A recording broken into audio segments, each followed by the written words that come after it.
안녕하세요. DJ 서영입니다. 오늘의 사연 시작해 보겠습니다. 안녕하세요. 저는 올해 40 중반이 넘은 서울에 사는 평범한 여자입니다. 오늘은 제가 결혼 후에 겪은 일들 중에서도 특별히 기억에 남는 조금은 믿기 힘든 이야기를 하나 나눠보려고 해요. 사실 저는 결혼하기 전까지는 무척 조용하고 평화로운 삶을 살았거든요. 그런데 결혼 이후에는 마치 드라마 같은 일들이 연이어 벌어지더라고요. 아마 대부분의 사람들이 결혼 후엔 가족 간의 다양한 문제를 겪기 마련이겠지만 저희의 경우에는 그 강도가 좀 남달랐던 것 같아요. 저와 남편은 사내 연애로 만나 결혼에 골인했습니다. 결혼 전에는 남편이 아주버님과의 관계에서 조금 힘들어하는 것 같다는 느낌을 받았지만 별다른 걱정 없이 결혼을 했어요. 그런데 결혼 후에야 아주버님과 관련된 여러 일들이 저를 기다리고 있었죠. 아주버님은 굉장히 강압적이고 고집이 세신 분이었는데 그분과의 관계에서 종종 힘들었던 일들이 많았어요. 주변에서는 그런 상황을 겪으면서도 잘 참아내는 저를 보고 인내심이 대단하다고 칭찬하곤 했죠. 저는 서울에서 4년제 대학을 졸업한 후 중견기업의 회계팀에 입사하게 되었습니다. 처음에는 그냥 다른 신입사원들처럼 아무 생각 없이 회사 생활을 시작했죠. 그런데 참 재미있는 일이 있었어요. 남편이랑 사내 연애를 하게 된 겁니다. 남편도 저랑 같은 회사에서 일했는데 그때만 해도 팀이 달라서 업무적으로 마주칠 일은 별로 없었거든요. 가끔 회사 카페에서 커피를 마실 때 근처에서 슬쩍 눈인사를 나누는 정도였죠. 그때까지만 해도 그냥 회사 동료 정도로 생각했는데 남편이 어느 날 갑자기 저에게 커피를 사주면서 말문을 열더라고요. 처음엔 그저 우연이라 생각했는데 알고 보니 남편이 저한테 관심이 있었던 거였어요. 그렇게 커피 한 잔 마시면서 시작된 대화가 저녁을 함께 먹으면서 자연스럽게 발전하더라고요. 그러다 보니 어느새 연인이 되어 있었습니다. 남편은 마케팅팀에 있었고 저보다 3살이 많았어요. 그런데 연애를 하다 보니 남편에게 조금 특이한 점이 하나 있었어요. 남편은 평소에 참 차분하고 성실한 사람이었는데 이상하게 본가 쪽에서 전화가 오면 데이트 중이든 어디서든 자리에서 벌떡 일어나더라고요. 처음엔 뭐가 급한가 싶어서 그냥 옆에서 받아도 괜찮아 라고 했는데 남편은 그럴 수 없다며 꼭 자리를 옮겨서 전화를 받았어요. 그리고 그 전화가 또 길어요. 최소 10분에서 심하면 30분 정도나 통화를 하더라고요. 그럴 때마다 저는 대체 무슨 전화길래 저렇게 오래 걸리는 거야? 라고 생각했죠. 처음에는 시어머니가 극성이신가 싶었어요.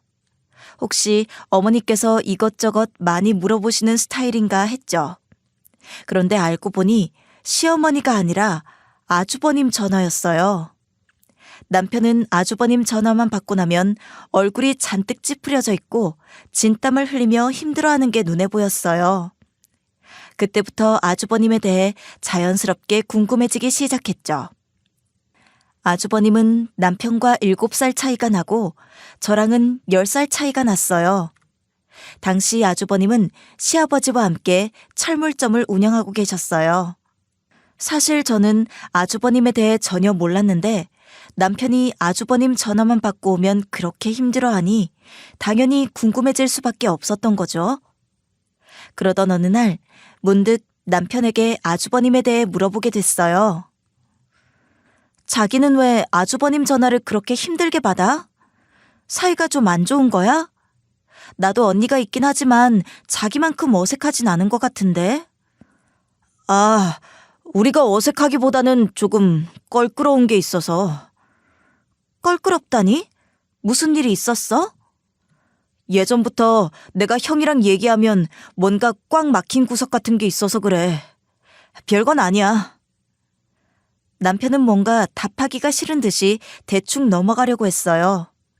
그 표정을 보니 뭔가 있긴 있나 보다 싶었어요. 남편도 말하고 싶지 않은 것 같아서 더 묻지 않았죠. 집안일이고 개인사인 것 같아서 굳이 캐묻는 건 예의가 아니라고 생각했거든요. 그래서 그날은 그냥 넘어갔어요. 하지만 이후에도 남편은 데이트 중에 아주버님의 전화를 받곤 했어요. 그럴 때마다 자리에서 일어나서 나가더라고요. 왜 그냥 내 앞에서 받지 않아? 괜찮은데. 제가 물어봐도 남편은 늘 같은 대답이었어요. 아, 그럴 수 없어. 꼭 자리를 옮겨서 받아야 해. 카페에서 데이트를 할 때도 남편이 아주버님의 전화를 받으려고 카페 밖으로 나가곤 했어요. 멀찍이서 남편이 아주버님과 통화하는 모습을 본 적도 있었는데 그때 남편이 고래고래 소리를 지르는 걸 발견한 거예요. 남편이 그렇게 크게 화를 내는 모습은 처음이었어요. 사실 남편은 평소에 어머님이랑 통화할 때도 친구들이랑 이야기할 때도 그런 모습을 보인 적이 없었거든요. 그런데 아주버님과 통화할 때는 완전히 다른 사람이 되어버리더라고요. 도대체 아주버님이 뭐라고 하길래 남편이 저렇게 화를 내는 거지? 라는 생각이 들더라고요. 지금 생각해보면 참을성 있는 남편을 그 정도로 힘들게 할 정도니 아주버님이 정말 피곤한 사람이었던 거죠. 그렇게 1년 동안 우리는 연애를 했고 어느 날 남편이 저에게 프로포즈를 했습니다. 결혼 이야기가 자연스럽게 나왔고 결혼을 앞두고 아주버님을 만나게 될 상황이 생겼어요. 사실 저는 좀 걱정이 됐어요. 남편을 그렇게 자주 힘들게 했던 분을 직접 만난다는 게 두려웠거든요. 그래도 한 가족이 될 사람인데 만나지 않을 수는 없으니 불편한 마음을 애써 눌러가며 만나기로 했어요. 결국 저와 남편 그리고 아주버님 셋이서 밥을 먹게 되었어요. 원래는 남편과 저만 만나려고 했는데 남편이 아무래도 아주버님과 저를 한 번은 만나게 해야겠다고 해서 이렇게 셋이 만나는 자리가 성사된 거예요. 솔직히 저는 조금 불편했어요. 아주버님과의 관계도 애매하고 무엇보다 최근에 있었던 일들 때문에 감정이 복잡했거든요. 그래도 가족이니까 어떻게든 잘 풀어가야 한다는 마음으로 자리에 나갔어요. 식당에 도착하자 아주버님은 처음부터 아주 밝게 인사하시더라고요. 아, 재수씨, 안녕하세요. 형식이가 자주 이야기를 해서 얼굴이 익숙하네요. 듣던 대로 정말 미인이시네요. 반갑습니다. 처음에는 나름대로 친근하게 다가오는 것 같아서 조금은 안도했어요. 그런데 그 분위기가 오래가지 않았죠. 아주버님은 인사를 건네자마자 바로 저에게 질문을 던지셨어요. 그런데 재수씨 어디서 일해요? 월급은 얼마 정도 받으세요? 순간 너무 당황했어요. 아니, 초면에 만난 사람에게 월급을 묻다니. 그게 보통 예의는 아니잖아요? 저는 순간 뭐라고 대답해야 할지 몰라 머뭇거렸어요. 그래서 그냥 짧게 대답했죠. 아, 저 형식 씨랑 같은 회사에서 일해요. 회계팀이에요. 월급은 초면에 말씀드리기 좀 곤란하네요. 그런데도 아주버님은 전혀 신경 쓰지 않는다는 듯이 계속 웃으면서 말을 이어가더라고요. 아유, 너무 빡빡하게 구시네. 뭐 그런 것도 가족끼리 이야기할 수 있잖아요. 그런데 재수씨, 결혼하면 직장 그만둘 생각은 있으세요? 이 질문에 저는 더욱 당황했어요. 이건 무슨 뜻이지? 왜 갑자기 직장을 그만두는 얘기를 꺼내시는 걸까? 저는 당황한 나머지 물어볼 수밖에 없었어요. 네? 그건 왜 물으세요? 그러자 아주버님은 별일 아니라는 듯이 말했어요. 아니, 여자들은 결혼하고 아이 낳으면 직장 못 다니잖아요. 애는 엄마 손으로 키워야지. 시터한테 맡길 생각은 아니시겠죠? 그 말을 듣자마자 순간 너무 화가 나더라고요. 이건 아니지 않나 싶었어요. 결혼하면 당연히 직장을 그만두어야 한다는 말도 어처구니가 없고 아이를 키우는 문제까지 왜 갑자기 꺼내는지 이해할 수 없었어요. 그래서 화를 참지 않고 바로 대꾸했죠. 아니, 무슨 말씀을 그렇게 하세요? 직장을 그만두는 건 제가 결정할 문제잖아요. 그러자 아주버님은 오히려 제가 이상하다는 듯이 고개를 갸웃하며 웃더군요. 제가 말을 이상하게 했나요? 요즘 사람들은 다 그렇게 생각하는 건가 보네. 형식이가 고생 좀 하겠어요. 그 순간 저는 너무 어이가 없었지만 남편이 옆에서 한숨을 쉬면서 저를 말리려는 눈짓을 주더라고요. 그 눈빛이 오늘만 좀 참아줘라는 뜻이라는 걸 알았죠. 남편이 괜히 미안한 듯한 표정을 지으면서 그 상황을 얼버무리려고 했어요. 그래서 저도 더 이상은 말하지 않고 그 상황을 넘어가기로 했습니다. 남편을 생각해서 말이죠. 정말 불편한 식사 시간이었어요. 식사가 끝나고 집으로 돌아오는 길에 저는 참을 수 없어서 남편에게 아주버님에 대해 이야기했어요. 사실 이때까지 참고 있었던 감정들이 한꺼번에 쏟아져 나왔던 것 같아요. 아니, 아주버님은 왜 초면부터 그런 이야기를 하시는 거야? 월급을 묻질 않나, 결혼하면 직장 그만두라는 둥, 애는 엄마가 키워야 한다는 둥.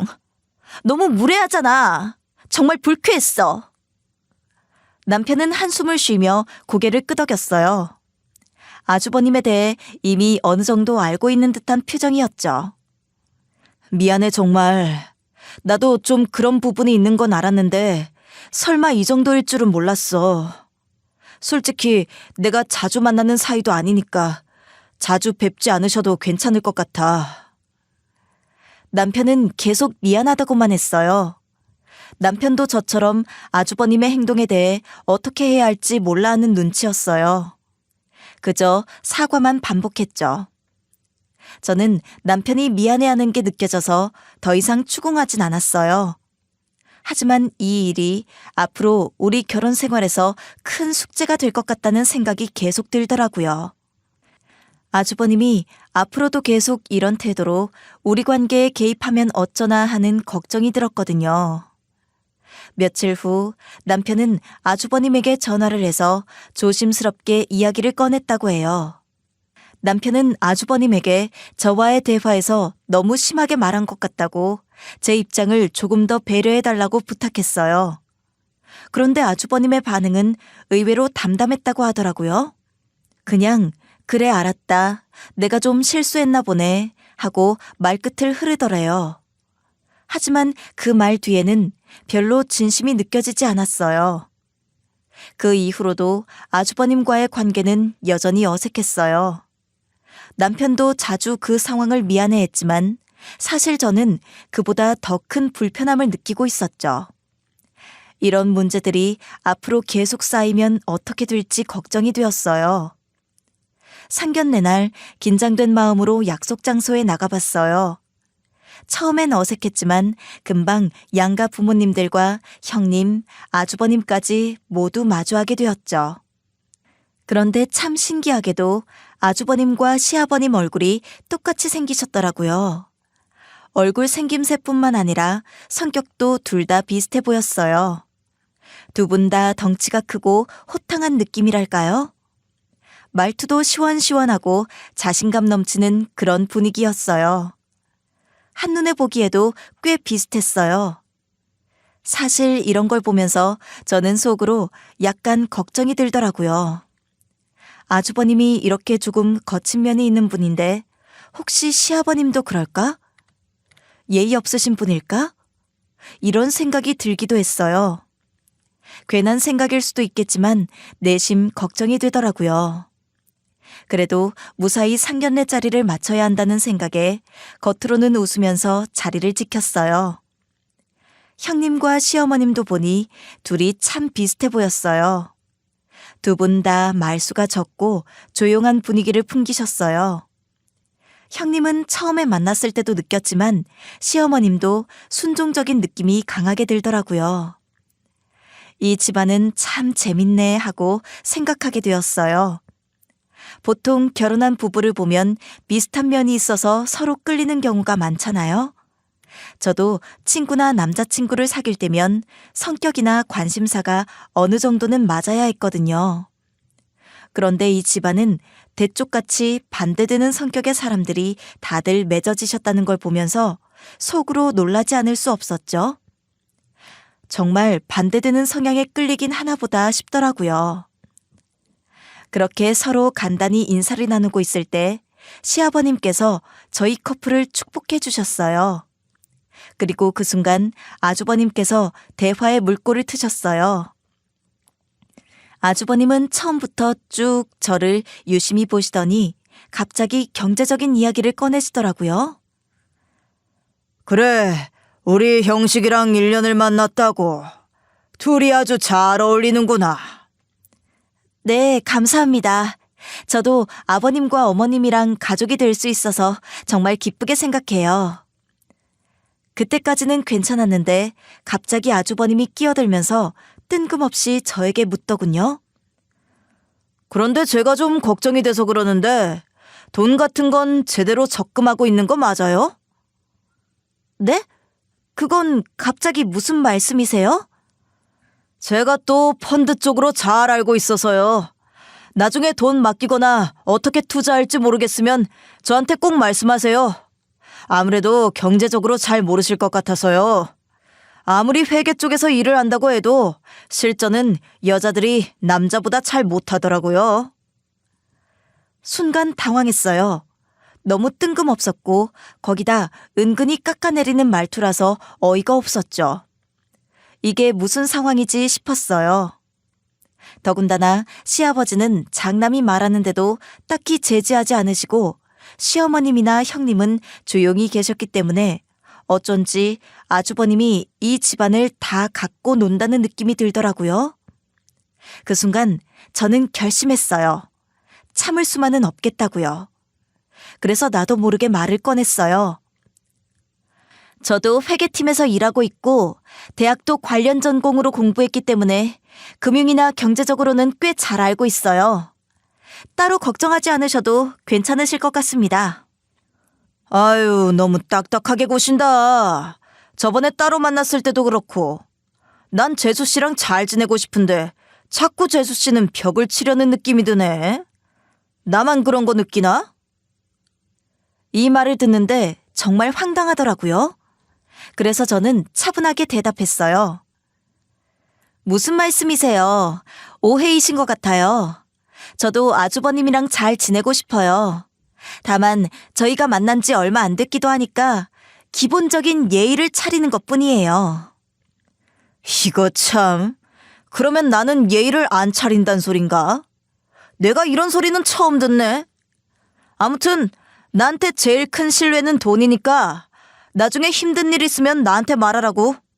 내가 돈 100만 원만 맡겨도 1000만 원으로 만들어줄게요. 어? 그때 가만히 듣고만 있던 남편이 드디어 입을 열더라고요.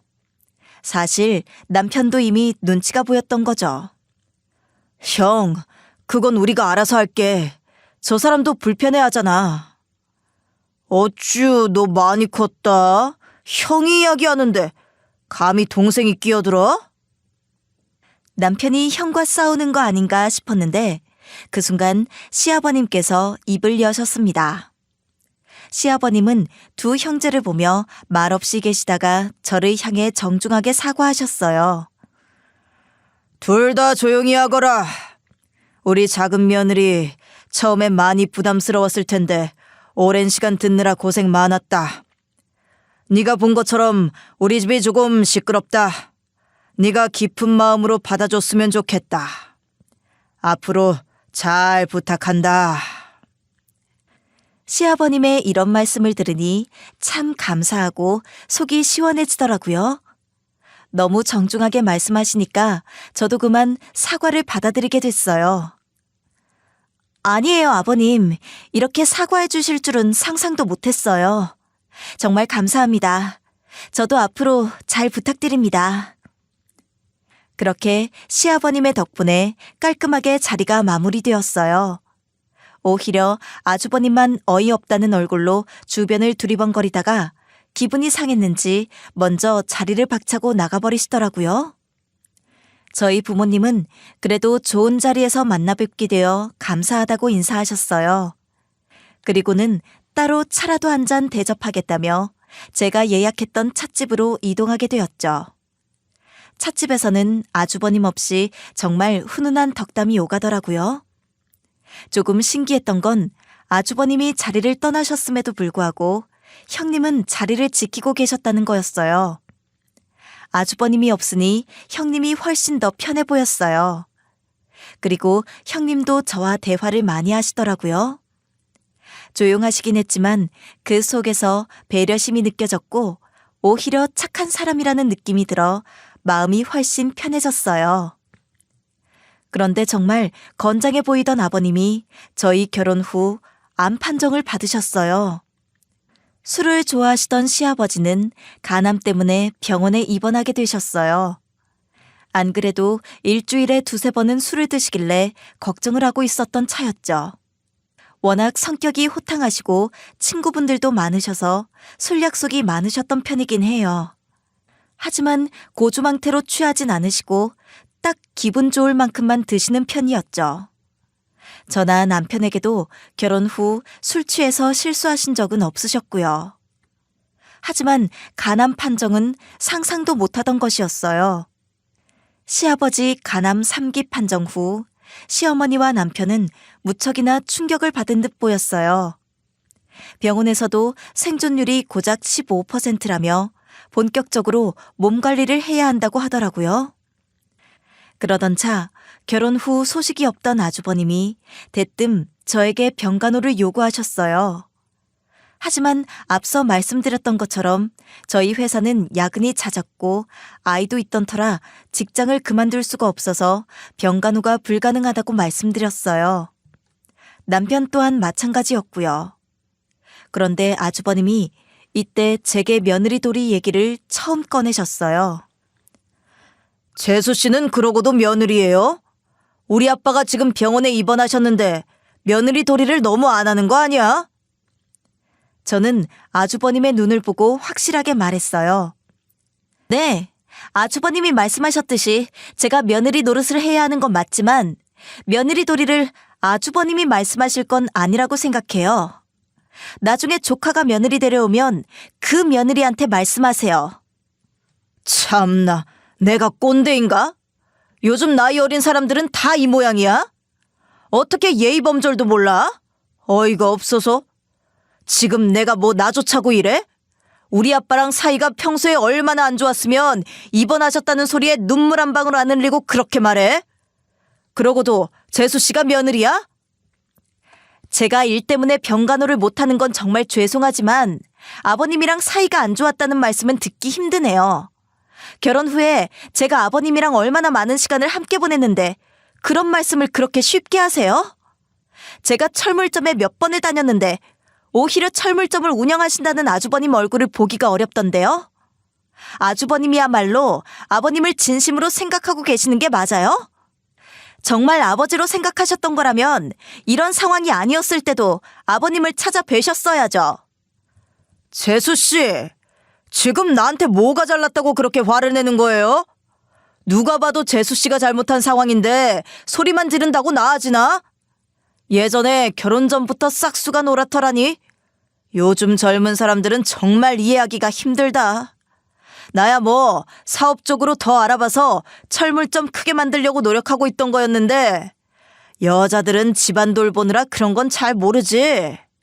재수 씨가 아무리 일을 열심히 한다고 해도 남자들 세계는 여자가 절대 모르는 겁니다. 그렇게 아주버님은 화만 내며 가셨어요. 이때 아주버님이랑 처음으로 틀어지게 되었어요. 아주버님 아내인 형님은 앞서 말했듯 무척이나 조용한 성격이었어요. 아주버님이 나서서 저랑 남편에게 이것저것 말해도 형님은 옆에서 그림자처럼 있을 정도였거든요. 아주버님이 저랑 남편에게 실례를 끼치면 형님이 몰래 사과하거나 따로 상품권을 주면서 밥이라도 사 먹으라고 하는 고마운 분이셨어요.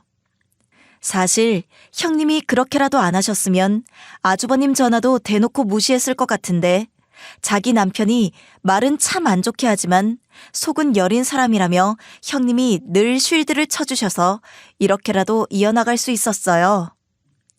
결국 병실에서 2년을 고생하시던 시아버지는 간암 3기를 이기지 못하고 돌아가셨어요. 그런데 그때까지 아무것도 안 하던 아주버님이 갑자기 집안 어른 행세를 하기 시작하셨어요. 혼자 계신 어머님이 생각나서 시댁에 도착해 주방 일을 하고 있는데 아주버님이 아무것도 안 도우면서 제 옆에 와서 말씀하시는 거 아니겠어요? 요즘 재수 씨 얼굴 보기 참 힘드네. 제사라도 부활시켜서 가족끼리 자주 만날 구실을 만들든지 해야겠어. 그러면서 실실 웃으시더라고요. 시어머니와 가장 가까웠던 건 저희 부부였다고 저는 자부했는데 아버님 돌아가시자마자 저렇게 나오는 걸 보고 정말 어이가 없었어요. 아주버님은 정말 특이할 정도로 어른 행세를 하셨어요.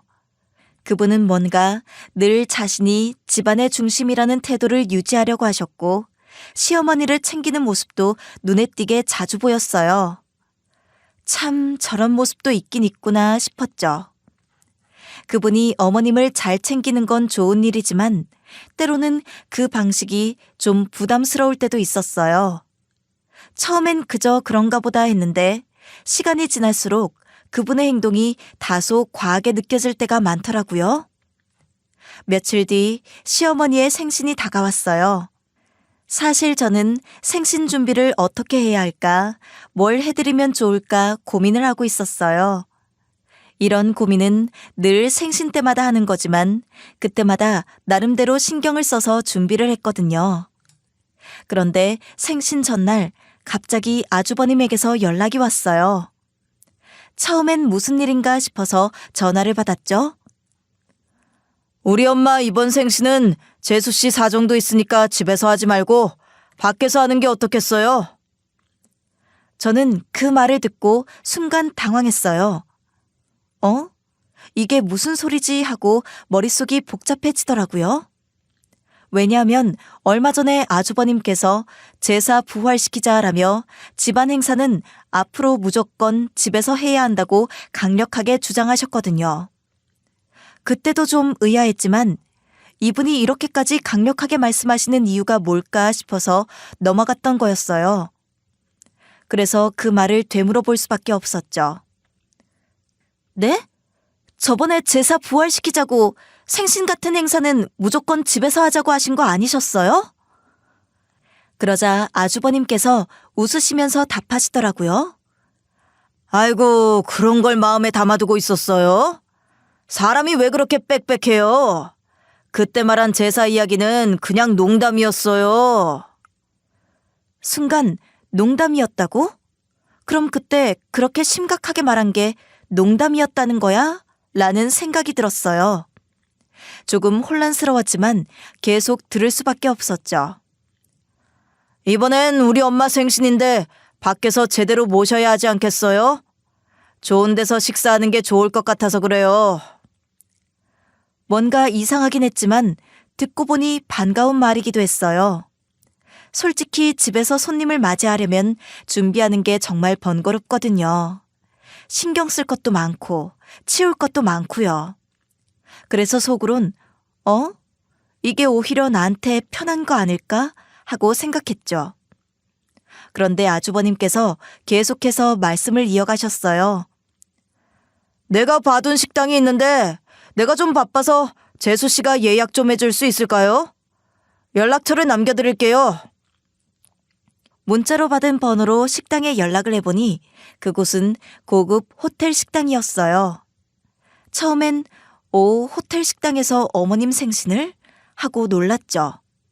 고급스러워 보이긴 했지만 마음 한구석 이 정도로까지 해야 하나 하는 생각이 들었어요.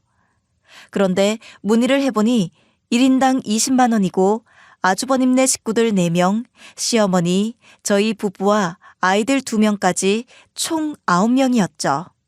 계산을 해보니 총 금액이 180만 원이 나왔어요. 사실 그 금액을 듣고 깜짝 놀랐어요. 와, 이건 너무 큰 돈 아닌가 싶었거든요. 일단 9명 예약을 마치고 나서 아주버님께 다시 연락을 드렸어요. 아주버님, 예약은 마쳤어요. 1인당 20만 원짜리 메뉴로 했습니다. 그러자 아주버님이 또 뭔가 요구하시더라고요. 에이, 재수 씨 센스가 좀 없네. 우리 엄마 생신인데 이왕이면 제일 좋은 메뉴로 해야 하지 않겠어요? 25만 원짜리로 다시 예약해줘요. 그리고 샴페인이랑 케이크도 주문하고요. 그 말을 듣고 순간 멍해졌어요. 뭐? 25만 원짜리? 샴페인에 케이크까지? 이렇게 되면 금액이 훨씬 더 커지잖아요. 그래서 살짝 조심스럽게 물어봤죠. 아주버님, 이렇게 되면 200만 원이 넘는데 괜찮으시겠어요? 너무 비싸지 않나요? 그랬더니 아주버님은 한숨을 푹 쉬며 답하시더라고요. 재수 씨는 우리 엄마 생신에 돈이 아까워요? 난 우리 가족한테 돈 쓰는 거 하나도 안 아까운데 재수 씨는 아까운가 보네요. 아무튼 내가 하라는 대로 해요. 이쯤 되니 저도 아주버님이 진짜 이 모든 걸 책임지겠구나 싶어서 그냥 다시 25만 원짜리로 예약을 변경했어요. 그렇게 총 200만 원을 훌쩍 넘는 금액으로 예약을 마쳤죠. 시간이 흘러 시어머니 생신날이 다가왔고 어머님께서는 처음 받아보는 그런 화려한 생일 축하에 무척 기뻐하셨어요. 아주버님은 자기가 다 준비했다며 자랑을 하더군요. 그런데 어머님께서는 은근히 부담스러워 보이셨어요. 원래도 검소하신 분이라 이런 큰 행사는 그다지 좋아하지 않으셨거든요. 그래서 어머님이 조심스럽게 말씀하셨어요. 이렇게까지 준비하지 않아도 되는데 다음에는 그냥 약소하게 하자. 그러나 아주버님은 그 말을 듣고는 또 웃으시면서 큰 소리로 말하셨어요. 에이, 엄마. 이제 엄마 혼자 계시잖아. 오히려 더 화려하고 크게 해야 엄마 기가 살지. 엄마가 누구 엄만데. 그렇게 떠들썩하게 웃고 떠드는 분위기였지만 저는 조용히 아이들을 챙기며 식사만 했어요. 사실 마음이 편치 않았거든요. 뭐랄까, 괜히 마음 한구석이 불편한 기분이 계속 들었어요. 식사 중간에 제가 잠깐 화장실에 다녀오려고 자리를 떴는데 화장실에서 나오자마자 입구에서 아주버님이 저를 기다리고 계시더라고요. 아주버님이 하시는 말씀이 식사 끝나기 전에 계산을 미리 하고 나가는 게 좋겠어요. 제가 재수 씨 가방 들어드릴 테니 같이 가요. 그래서 알겠다고 하며 함께 계산대로 갔더니 계산 금액이 243만 원이 나왔습니다.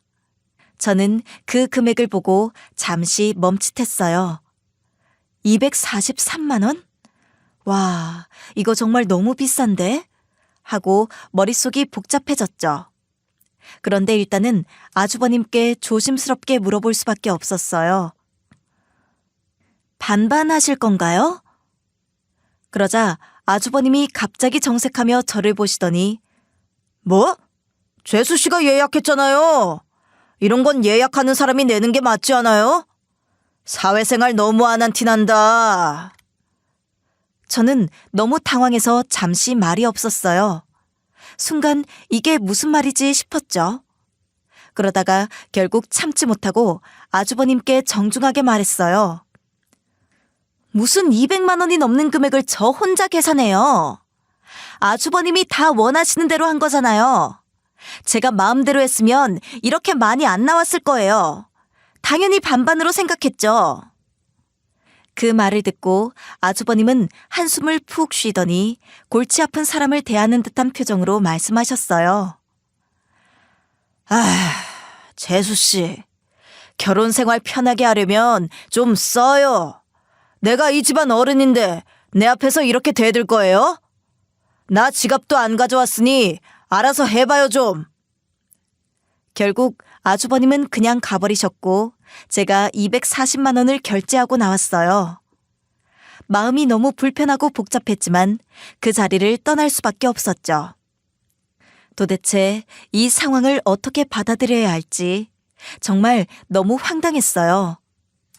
며칠 뒤 시댁에서 저녁에 불러서 갔어요. 식사 준비를 해야 하나 여쭈어 봤더니 시어머니는 거실에 앉아 계시더라고요. 그때 어머님께서 본인 생일날 돈을 누가 냈냐고 물으셨어요.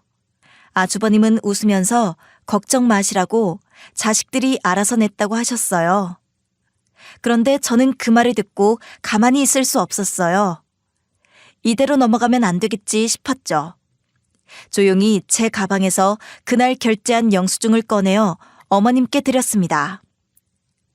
어머님, 그날 제가 카드로 결제했고 아주버님께 따로 받은 건 없었어요. 같이 결제하자고 말씀드렸는데 지갑도 안 가져오셨다고 하셨거든요. 그 말을 듣고 아주버님의 얼굴이 굳어졌어요. 아주버님은 어머님께 전화를 하려고 했다며 급하게 변명하셨지만 어머님은 아무 말도 하지 않으셨어요. 며칠 뒤 어머님께서 갑자기 가족 모두를 불러 모으셨어요. 평소에는 이런 일이 별로 없어서 저와 남편은 무슨 일인가 싶었어요. 남편도 어머니가 갑자기 왜 그러시지 하며 궁금해 하더라고요. 저는 솔직히 특별한 일이 있나 싶었어요. 얼마 전 어머님 생신잔치를 무사히 마쳤으니까 그걸 기념해서 감사 인사를 하시려나 생각했죠. 어머님께서 전화로 지난번 생일잔치 너무 고맙다. 한 번 더 만나서 이야기하자라고 하셨거든요. 그래서 큰 걱정 없이 시댁으로 향했어요. 시댁에 도착해보니 뭔가 분위기가 좀 묘했어요. 평소와는 달랐거든요. 주방에는 불이 꺼져 있었고 거실에만 불이 켜져 있었어요. 보통 어머님은 집안을 밝게 해놓으시는 편인데 그날은 이상하게도 어두웠죠. 그 순간 뭔가 분위기가 다르네 하고 직감적으로 느꼈어요. 시댁에 올 때마다 느끼던 그 편안한 느낌이 아니라 묘한 긴장감이 감돌았어요. 그리고 아주버님네 가족도 이미 와서 거실에 앉아 있더라고요. 아주버님은 평소와 다름없이 다소 거만한 표정으로 앉아 있었는데 저희가 조금 늦게 온 것이 마음에 들지 않았는지 표정이 썩 좋지 않았어요. 제가 문을 열고 들어서자마자 아주버님은 표정을 찡그리면서 저를 쳐다보셨어요. 아휴, 또 이러시네 라는 생각이 들었어요. 솔직히 이런 상황은 처음이 아니었거든요. 아주버님은 늘 남편이나 저한테 뭔가 불만이 있는 듯한 표정을 짓곤 했어요. 그리고 그때마다 저는 정말 불편한 마음이 들었죠. 하지만 남편도 그걸 느꼈는지 슬그머니 제 앞으로 서서 아주버님의 시선을 막아주려는 듯 행동했어요. 남편이 그러는 걸 보니 조금은 고마웠어요. 남편도 아주버님의 불편한 기운을 느끼고 저를 보호하려는 마음이 있었던 것 같아요. 그러다 어머님께서 저를 말없이 한참 동안 바라보셨어요. 저는 그 침묵이 괜히 긴장되더라고요. 어머님이 평소에는 말씀도 많으시고 활발하게 행동하시는 편인데 그날은 유난히 조용하셨어요. 그래서 더 불안해졌죠. 뭔가 큰일이 있나? 아니면 무슨 말을 하려고 이렇게 뜸을 들이시는 걸까 하는 생각이 머리를 가득 채웠어요. 그런데 그 순간 어머님이 갑자기 봉투 하나를 저에게 건네셨어요. 그 봉투를 받는 순간 저는 갑자기 손이 떨리기 시작했어요. 이 봉투는 뭐지? 갑자기 봉투를 왜 주시지 하는 생각이 머릿속을 가득 채웠어요. 그 상황이 너무 갑작스러워서 어떻게 반응해야 할지 모르겠더라고요. 그러다 어머님께서 조용히 입을 여셨어요. 이거 너희 시아버지가 하라는 대로 하는 거다. 그 양반이 떠나기 전에 나한테 그러더라. 자기 떠나고 내 첫 생일이 돌아왔을 때 자식들이 어떻게 하는지 지켜보라고 말이다. 제일 잘한 녀석에게 이걸 전해주라고 하더라. 그 말을 듣고 저는 정말 놀랐어요. 갑자기 시아버님 얘기까지 나오니까 더 긴장되더라고요. 시아버님이 돌아가신 지도 꽤 되었는데 그분의 이야기가 나오니 마음이 묘했어요. 그래서 봉투를 열어볼 때 손이 계속 떨렸어요. 떨리는 손을 억지로 잡고 침착하려고 했죠. 천천히 봉투를 열어보니 그 안에는 시아버님이 소유하셨던 상가 서류가 들어있었어요. 순간 너무 놀라서 고개를 들어 어머님을 바라봤죠. 이게 정말 저에게 주시는 건가 싶었어요. 너무 큰 것이어서 믿기지가 않았거든요. 이 상가는 지금 6억 정도 할 거다. 명의 이전하는 세금은 너희가 알아서 해라. 그 말을 듣자 방 안의 분위기가 갑자기 묘하게 변했어요. 아주버님의 얼굴이 갑자기 확 달아오르더니 정말 크게 소리치기 시작했어요. 아주버님이 이렇게 크게 화를 내는 모습은 처음이라 저도 순간 당황했죠. 그분이 평소에 다소 거만한 태도를 보이기는 했지만 이렇게까지 화를 내는 건 정말 예상 밖이었거든요. 엄마! 이걸 동생네한테 주면 어떡해! 장남인 나한테 줘야지! 그 목소리는 분명히 떨리고 있었고 얼굴은 분노로 가득 차 보였어요. 그 눈빛은 이건 말도 안 된다는 걸 담고 있었죠. 저도 그 상황에서 너무 놀라서 한동안 아무 말도 할 수 없었어요. 어떻게 반응해야 하지? 무슨 말을 해야 할까라는 생각만 머릿속을 가득 채웠어요. 하지만 어머님은 전혀 동요하지 않으시고 아주 차분한 목소리로 말씀하셨어요. 무슨 소리냐? 이건 형식이 주는 게 아니라 우리 작은 며느리한테 주는 거다. 그날 생일날 결제할 때 며느리가 다 내는 걸 내가 흘끗 보았는데 진짜로 며느리가 냈구나. 그럼 며느리 몫이지. 네 몫이 어디 있느냐? 어머님의 말씀에 아주버님은 더 크게 반발했어요. 아주버님의 목소리는 여전히 떨리고 있었고 그는 뭔가 더 말하고 싶어하는 눈치였어요. 그러나 아무리 말해도 그저 억울해 보일 뿐이었죠. 아무리 그래도 엄마 자식은 내가 아니냐고요. 그 순간 저는 이 상황이 정말 불편했어요. 아주버님의 말도 일리가 없는 건 아니라고 생각했지만 그렇다고 어머님의 결정을 뒤집을 수는 없는 상황이었죠. 내가 뭔가 말을 해야 하나? 아니면 그냥 가만히 있어야 하나? 하고 계속 고민했어요. 어떻게 해야 할지 머리가 복잡해졌어요. 하지만 어머님은 여전히 차분한 목소리로 말씀을 이어가셨어요. 그러니까 더 대단하지 않니? 너희 장모님한테는 이런 거 해본 적 있냐? 어머님의 말에 아주버님은 말문이 막힌 듯 했어요. 뭔가 더 말하려고 애쓰는 것 같았지만 결국 입술만 달싹거릴 뿐 아무 말도 나오지 않았죠. 어머님은 그런 아주버님을 가볍게 무시하듯 다시 저를 보셨어요. 그리고는 미소를 지으시며 아주 따뜻한 눈빛으로 저를 바라보셨어요. 아가, 직장 다니면서 아내 노릇, 며느리 노릇 하느라 고생 많았다. 이제는 재수 씨 노릇은 하지 말아라. 집안 어른은 내가 하마. 저는 그 순간 어머님의 그 말씀이 정말 고맙게 느껴졌어요. 사실 그동안 아주버님이 너무 많은 걸 요구하셔서 스트레스도 많이 받았거든요. 그런데 어머님은 항상 묵묵히 저희를 지켜보시면서 저희가 어떻게 살아가는지, 어떻게 행동하는지 다 알고 계셨던 거예요. 아주버님의 행동도 제가 어떻게 그 상황을 견뎌왔는지도 다 아셨다는 걸 그때 깨달았어요. 저는 그저 눈물이 날 것 같았지만 고개를 끄덕이며 어머님께 감사하다는 말만 할 수밖에 없었어요. 며칠 후 남편에게서 아주버님에 대한 이야기를 들었어요. 그 이야기를 듣는 순간 정말 큰 충격을 받았죠.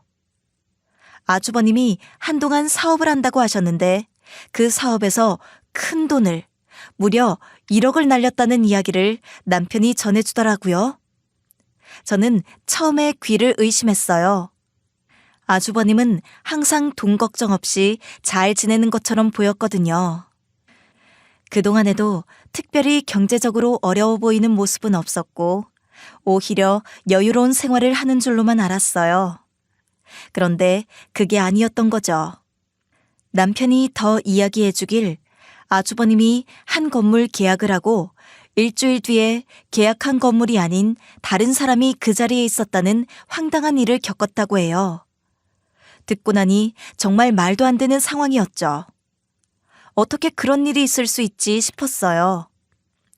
그 이야기를 듣고 저는 그래서 그때 상가를 두고 그렇게 화를 내셨던 거구나 하고 조금은 이해가 갔어요. 그래도 저에게 상가를 내놓으라고 그렇게 큰 소리 치던 아주버님의 모습은 아직도 잊을 수가 없었어요. 상가 문제 때문에 가족들 간의 갈등이 깊어졌다는 걸 그때 처음 알게 되었죠. 그러고는 역시나 아주버님이 저를 따로 찾아왔어요. 전화를 하더니 급히 만나자고 하더라고요. 만나자마자 아주버님의 얼굴에는 불만이 가득 찼어요. 그날의 일이 계속 마음에 걸리셨던 걸까요? 아니면 시간이 지날수록 그때 상황이 자꾸 생각났던 걸까요? 그런데 아주버님은 다짜고짜 저에게 상가를 내놓으라고 말씀하시더군요. 저는 정말 당황했어요. 아무리 그래도 재수 씨가 받을 건 아니잖아. 이건 내 거라고. 당연히 내가 받아야 하는 거잖아. 그 말을 듣고 순간 울컥할 뻔했어요. 저도 화가 났지만 차분하게 대처해야겠다는 생각이 들었어요. 자칫 잘못 대응하면 상황이 더 안 좋아질 것 같았거든요. 그래서 최대한 침착하게 천천히 말을 꺼냈어요. 저는 어머님 생각하면서 단 한 번도 상가를 받을 생각을 하지 않았어요. 그런데 아주버님이 어머님께 잘하는 이유가 상가 때문이었다니, 전부 계산된 행동이었다니 정말 소름이 돋네요. 제 말이 끝나자 아주버님의 얼굴이 더 붉어지며 뭔가 더 말하려고 하셨어요. 하지만 저는 그 이상의 이야기를 나눌 필요가 없다고 생각했어요. 이미 충분히 말했고 더 이야기해봤자 해결될 일도 아니고 괜히 감정 싸움만 커질 것 같았거든요. 그래서 딱 할 말만 하고 자리를 떴어요. 그렇게 모든 게 끝났다고 생각했는데 사실 그게 끝이 아니었어요. 나중에 남편에게서 들었는데 아주버님이 그날 이후 집안 재산 문제로 불평하며 형님에게 화풀이를 하셨다고 하더라고요. 형님은 원래도 아주버님과 갈등이 많았는데 이번 일로 더 큰 다툼이 있었다고 했어요. 결국 아주버님은 형님에게 큰 소리치고 왜 자기는 재산을 받지 못했느냐며 계속 따졌다고 하더군요. 형님은 그런 남편의 태도에 지쳐서 결국 이혼을 결심하셨대요. 그 이야기를 듣고 정말 씁쓸하더라고요. 결국 가족 간의 갈등이 이런 식으로 끝나다니. 마음이 무겁고 복잡했어요. 그 후 아주버님은 이혼 후 정말 힘든 시간을 보내셨다고 해요. 한때는 장남으로서 집안의 자부심을 지키며 살아가셨던 분이셨죠. 사업도 잘 될 거라고 자신만만하게 말씀하시던 그 모습이 기억나네요. 하지만 그 자부심은 한순간에 무너져 버렸어요. 이혼 후 아주버님은 집을 나가 따로 지내기 시작하셨는데 경제적으로 굉장히 힘든 상황이라 돈이 없어서 월세방에서 생활하고 계셨다고 해요. 한 번은 남편이 아주버님을 찾아간 적이 있었어요. 그때 남편이 집에 돌아와서 아주버님의 근황을 전해줬는데 솔직히 좀 안쓰럽더라고요. 작은 원룸에서 가구도 제대로 없이 혼자 지내고 계셨다더군요. 남편이 말하길 사업 실패로 인해 빚이 많이 쌓여 경제적으로 너무 힘든 상황이라고 했어요. 그 이야기를 들었을 때 처음엔 이건 자업자득이지라는 생각이 들기도 했지만 그래도 가족이라는 생각에 안쓰러운 마음이 들기도 했어요. 사람이 한순간에 이렇게 무너질 수도 있구나 싶었고 그동안의 갈등과는 별개로 마음이 무거워졌어요. 결국 상가는 제 단독 명의로 바꾸게 되었어요. 어머님이 남편과 공동 명의로 하지 말고 제 이름으로만 하라고 하셨거든요. 어머님께서 너희는 나중에 복잡해질 수도 있으니 차라리 네 이름으로만 해라 라고 하시며 권유하셨고 저는 그 뜻을 따르기로 했어요. 그렇게 상가는 제 이름으로 이전됐고 모든 절차가 마무리되었어요. 상가 명의 문제 이후로 저는 어머님과 더욱 가까워졌어요. 주말이면 남편 없이도 혼자 어머님을 찾아뵙곤 했어요. 처음에는 어색할까봐 걱정했는데 막상 어머님과 단둘이 시간을 보내다 보니 전혀 그런 느낌이 들지 않더라고요. 어머님과 함께 차를 마시며 이런저런 이야기를 나누는 시간이 참 좋았어요. 어머님은 늘 저를 따뜻하게 대해주셨고 저도 어머님께 더 잘해드리고 싶었어요. 그날 이후로 어머님과의 관계는 더욱 돈독해졌어요. 한편 아주버님은 이제 완전히 혼자가 되었어요. 이혼 이후로 아주버님은 시댁에 잘 오지 않으셨어요. 남편과 어머님도 아주버님에게 더 이상 어떤 기대를 하지 않는 분위기였어요. 아주버님은 오랜만에 시댁에 오셔도 전처럼 큰 소리 치거나 뭔가 요구하는 모습은 전혀 없었어요. 오히려 눈치 보며 식사를 하시고 금방 자리를 떠나는 모습이 많이 안쓰럽더라고요. 그래도 가족이니 마음이 쓰일 수밖에 없었어요. 남편은 저에게 자주 고맙다는 말을 해요. 아내로서도 며느리로서도 너무 잘해줘서 정말 고마워라고 말해줄 때마다 저는 내가 이 가정에 잘 적응하고 있구나, 그리고 나름 잘 해내고 있구나 싶어서 뿌듯한 마음이 들어요. 남편의 그런 감사 인사는 저에게 큰 힘이 되기도 해요. 이렇게 제 이야기를 들어주셔서 감사합니다. 여러분도 각자의 가정에서 행복을 찾고 서로를 배려하며 살아가길 바랍니다. 청취자 여러분, 모두 행복한 하루 보내세요.